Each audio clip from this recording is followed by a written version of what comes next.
You know, my dad was a pastor, and I grew up behind the scenes in church my entire life. I've never felt called to be a pastor. However, during the last 30 or 40 years, I've consulted, I've coached, I've advised, I've worked with pastors, certainly some of the biggest and most successful pastors around the world. And after all of that time, I've discovered 5 keys, 5 communication priorities that if you will put into place would literally transform your ministry and vastly increase the size of the people you reach. Today, I want to talk about the 5 communication priorities if I were a pastor or ministry leader.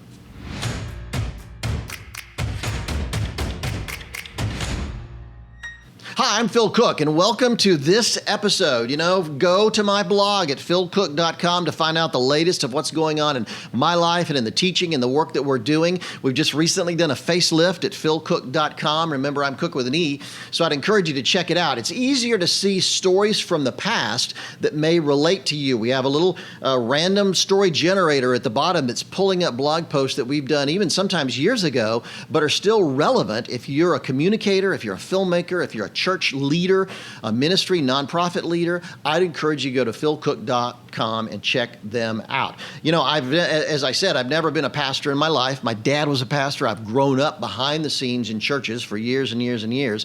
And I've worked over the years with some amazing, amazing pastors, church leaders, evangelists. I had the opportunity of really being involved intimately in church and ministry work. And as a result, all these years, I've really made a note of 5 communication areas, particularly in today's digital culture. Let me tell you, in my career, the world has changed dramatically.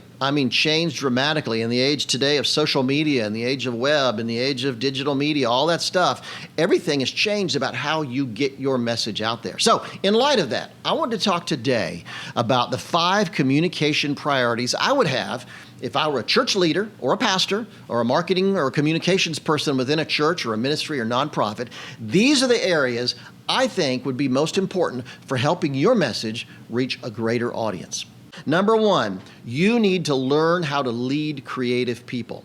Let me tell you something. Creative people are the key to sharing your message with a wider audience. Today, attention is the single greatest value, greatest currency in the culture today. One study in the Wall Street Journal, I believe, came out about a year and a half ago that indicates that when you meet someone for the first time, you have about 4 to 8 seconds before you start making decisions about that person. Literally, we decide what we think about people and things and experiences within 4 to 8 seconds, which means you don't have time to get to meet them, you don't have time to get to know them or really understand who they are. But because we're so distracted, we have so many options and so many things to do, we've just started making decisions right away, which means creativity matters. That's going to be a key to help you break through that and make an impression early. So your creative team is absolutely essential. How do you inspire them? How do you motivate them? I think creativity is going to be so incredibly important in today's culture for sharing our message and getting it out there that we just need to know how to lead creative people. Designers, writers, social media people, video people, all those have suddenly become really crucial for helping you get your message beyond the pulpit and into the greater culture. You can't do everything yourself anymore. So you have to surround yourself with a creative team who can help you share that message in a much more effective way. The second thing I would talk about, and the second thing I would prioritize, is that your church website, and this is incredibly important, maybe the most important thing you hear today, is that your church website needs to be designed for potential new visitors. Think about it for a minute. Most people design their church website for their church members. But your church members already show up. They know where you are. They know when the services are. They know the church Christmas pageant's going to be in a couple weeks. They know that stuff. They don't ever refer to your website. Trust me, the vast majority of your church members never go to your website. That's why church websites really need to be designed for visitors. I can tell you, working with churches for all these years, virtually 100% of new visitors will check you out online before they come. Let me say that again. Virtually 100% of new visitors will check you out online before they visit your church. So why is your website so lame? Maybe even better, why is your website designed for other people? If I was a pastor or a church leader today, my website would be primarily focused on helping new visitors understand who we are, where we're located, when our services are, and why I need to be there. I think that's incredibly, incredibly important. In fact, I would say certainly, preaching is important, evangelism is important, the kids program's important, missions are important. All those things are important. But here's the thing.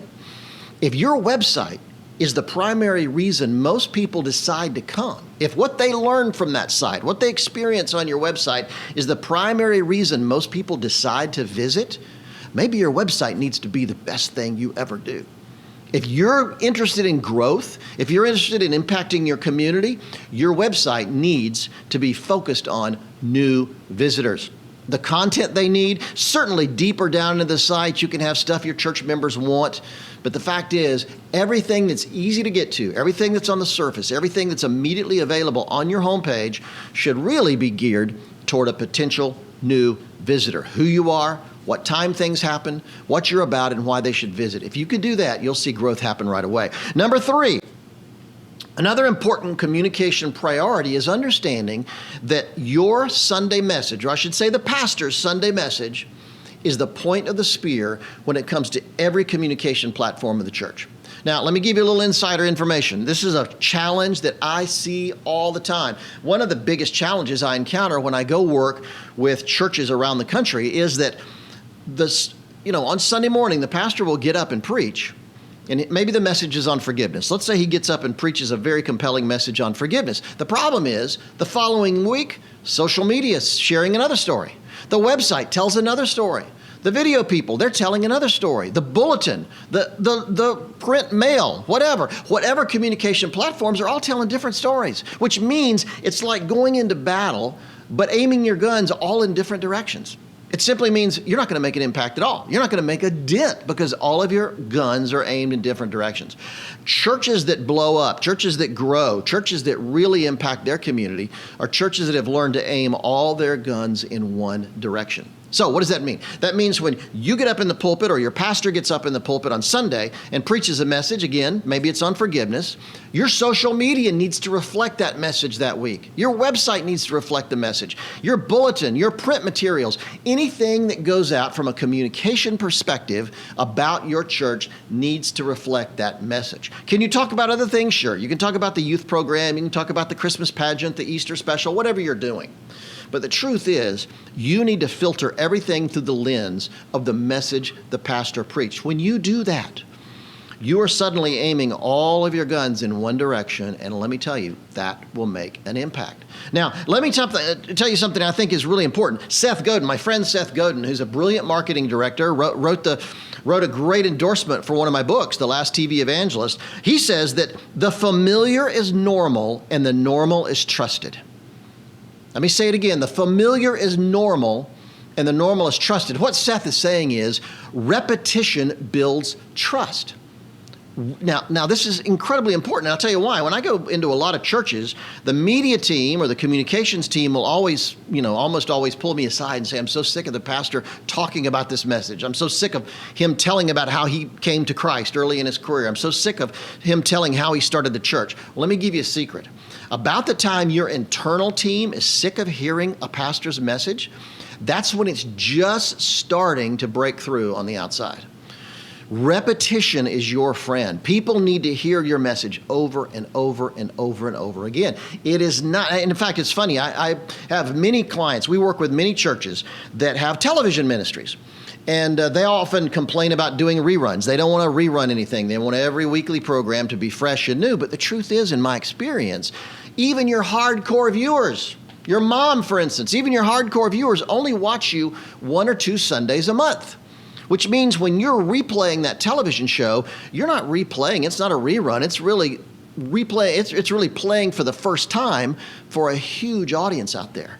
So don't be afraid of reruns. Don't be afraid of repetition. Don't be afraid of using material over again. I mean, face it, how many people could tell you what you preached on 6 months ago? Not very many. So here's the deal. The familiar is normal. The normal is trusted. Repetition is trusted, which means that your message, your Sunday message, needs to be the point of the spear for everything that happens on your communication platforms that go out from your church, whether it's social media, whether it's the web, whether it's video, whether it's print material, whatever it is. Even small groups. I'm a big believer that whatever the pastor is preaching on Sunday, that should be the core of what the small groups are talking about that week. That kind of repetition is what really drives a message deep into someone's heart and their spirit, and that's when it starts to take hold and make an impact. So number 3, understand your message is the point of the spear. If your communication team does not understand that, they need to realize that their job is to reflect your core message or the pastor's core message every single week. Number 4, and I think this is when it comes to communication priorities, this is a big one too. You need to think as a church leader, you need to fight to create an R&D lab inside your church. An R&D lab, research and development. Why is that? I mean, certainly you guys, a lot of churches, a lot of pastors, a lot of church leaders listening to this don't have huge budgets. I get that, don't have a big staff.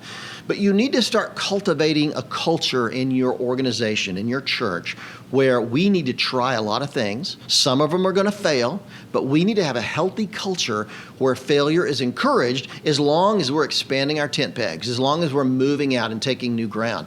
I believe in an R&D culture inside of a church. For instance, I think every church ought to have 2 or 3 website templates they're playing around with and trying out on the side. They're experimenting with the designs. They ought to be experimenting with, seeing what works and what doesn't work. Your video people, if you have a video team, they should be trying different ways of telling testimonies, of telling stories. Those are incredibly, incredibly important. So I think that, Ed Catmull, the president of Disney and Pixar Animation, will tell you his advice is fail fast. Fail fast, because that way you have time to fix it and then get back on board by the deadline. So learn to fail, encourage your people. And here's the thing, I'm a big believer that, failure, I'm not into the failure cult. I do believe that we need to be open about failure, but it needs to be in the service of learning more and moving past that failure to success.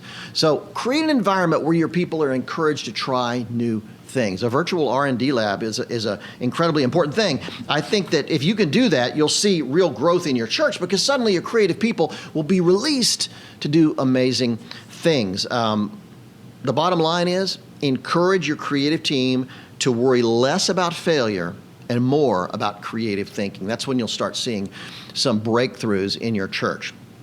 And the final thing, I would say, number 5 in my communication priorities, is be ruthless in positioning a team around you. Be absolutely ruthless in selecting your team. You've heard of things like hire slow and fire fast. I believe that we need to really put that into motion. Too often we get excited. We meet somebody that we think is talented, or we meet somebody that's got some experience that intrigues us, and we hire them right off the bat, never taking the time to really look at their personality, their chemistry, how they're going to blend in with the team. We need to be slow about hiring, make sure we have the right people on the team. And then if we don't, we need to be quick about removing that problem that's on the team. Now, this is always going to generate some controversy. And in many cultures around the world, firing people in a church is almost heresy. I was in one country where I taught this message, and I thought the pastors were going to rise up and just attack me. Somebody had to step in and stop it. They were so angry that they were convinced you don't fire anybody in a church. But here's the deal. I think churches confuse loyalty with competence. They think because Brother Bob is loyal, he's here every day, he shows up at the office, he works hard, that we should give him a raise, even though he's terrible at what he does. Even though Brother Bob is not he's not competent. He's lost his skill. He's not kept up with changes that have been happening in our office and with technology and other things. We think because he's loyal, we should give him a raise, we should keep him on. But let me tell you something. Most pastors look at that and think, Brother Bob's a good man. Nobody knows that he's failing, so let's just keep him on the team. Trust me, everybody knows that Brother Bob is failing. And it's building resentment because other members of your team are having to carry the weight. They're having to carry the ball. They're having to cover for Brother Bob. So I just think that start thinking about how I should actually say stop confusing loyalty with competence. And here's the thing, it's not about kicking people to the curb. Don't get me wrong. I think that that we want to help people find that God-given place where their talent, their skill, their calling can be utilized. And if it's failing in your current situation at your church, help them get to a place in your church or outside your church where they can actually plug into what God's called them to accomplish with their life. You are not helping them. I think it was Frank Rich, who was the chairman of GE at the time, who said that when you don't fire an underperforming employee, you're not only hurting your organization, you're hurting them because you're giving them a false idea of what success is. Boy, I really took that to heart. If you really are concerned about helping people, get them out of the place where they're failing, help them find a place in or outside your organization where they can actually succeed and do well and do what God's called them to do. Reach out, use media, because today's media-driven culture, I'll tell you, people speak that language. And if you can do that, you'll make a dramatic difference. Thanks for joining us. It's always fun to do these podcasts and share the information that I've uncovered all these years in working with churches, ministries, nonprofit organizations, some businesses. I just think it's vital that we learn to communicate in today's digital generation. So if this has meant anything to you, if it's helped you in any way, I'd encourage you, give us a rating. Give us a rating. Criticize us. Go online. Tell people that you've enjoyed it. Share it. Get it out there, because that means it'll go up in the ratings. More people will see it. If more people are talking about this podcast, more people will be touched by it because they'll be able to see it. It'll come up in searches. So please give us a rating, give us your comments, and share it with people you think would be helped. Go to my blog at philcooke.com, Cooke, and check out the good stuff we're posting there every single week, because there's always a conversation going on there about the intersection of faith, media, and culture. And last, I would say, check out my Unique Creative Planner. You can go to uniquecreativeplanner.com. Check it out, because I just read a story. The Wall Street Journal, in fact, 2 days ago, a Wall Street Journal did a story. 2 days, when we recorded this, 2 days ago, the Wall Street Journal reported the popularity and the effectiveness of writing in a journal or a printed notebook. In fact, I saw a study the other day that you will remember 46% more. In fact, the article was focused around achieving your goals, and the real statistic was you'll achieve your goals 46% more. I should probably say that in a better way. You'll achieve 46% more of your goals if you write them down. There's something neurologically about physically writing something down over typing it or putting it on a to-do list that makes it really go deep into your psyche. And because of all that, and because of my experience in productivity, I created the Unique Personal Planner. It's an incredible thing that I think that if you start using on a regular basis, it will help you focus. But every day I go through the list and I write down, sometimes the night before, I'll write down what are the 3 things I really want to accomplish? What are those handful of things that I can really do tomorrow that will achieve my goals, achieve my clients' goals, help us take our company to the next level? I think it will help you as well. So you can go to uniquecreativeplanner.com. You can order it from Amazon, from barnesandnoble.com. I'd encourage you to go get your copy, because it'll really help you start leading a more productive life. Over the next few episodes, I'm going to be talking about some really critical things that are going to help you. We're going to do some interviews with people that I think will help you take your career from where it is to where you want it to be, and it'll make a difference for you.